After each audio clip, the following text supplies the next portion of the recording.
উত্তর দিনাজপুরের ইসলামপুরে বিজেপির বিজয় উৎসব ঘিরে উৎসাহ চোখে পড়ল শহর জুড়ে। বিজেপি প্রার্থী চিত্রজিৎ রায় ওরফে পাখির নেতৃত্বে বৃহস্পতিবার অনুষ্ঠিত হয় ধন্যবাদ জ্ঞাপন শোভাযাত্রা। ইসলামপুর কৃষি বাজার এলাকা থেকে শুরু হওয়া মিছিল আশ্রমপাড়া মোড় ঘুরে পৌঁছয় বাস টার্মিনাসে। কয়েক হাজার কর্মী সমর্থকের উপস্থিতিতে গেরুয়া আবির ও দলীয় পতাকায় মুখরিত হয়ে ওঠে গোটা শহর। শোভাযাত্রা শেষে সাধারণ মানুষের জন্য মাছ ভাতের আয়োজন করা হয়। দলীয় কর্মী সমর্থকদের পাশাপাশি বহু সাধারণ মানুষও মধ্যাহ্নভোজে অংশ নেন। চিত্রজিৎ রায় বলেন, সারা বাংলায় বিজেপির জয়ের আনন্দ ভাগ করে নিতে এবং মানুষকে ধন্যবাদ জানাতে এই কর্মসূচি। মানুষের ভালোবাসাই আমাদের শক্তি। তিনি আরও জানান, আগামী দিনে মানুষকে সঙ্গে নিয়ে কাজ করবে বিজেপি। বিজেপির বিপুল জয়, সেই জয়ের পরিপ্রেক্ষিতে গোটা রাজ্য জুড়ে ধন্যবাদ জ্ঞাপন শোভাযাত্রা হচ্ছে।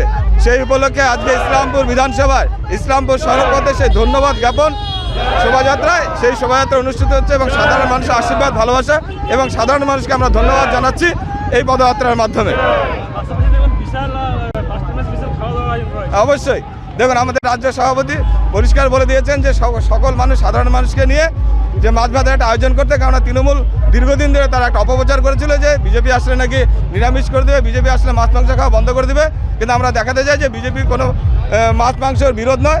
আমরা সকলে মিলে মাছ মাংস খেয়ে এই দিনটাকে আনন্দ উপভোগ করবো।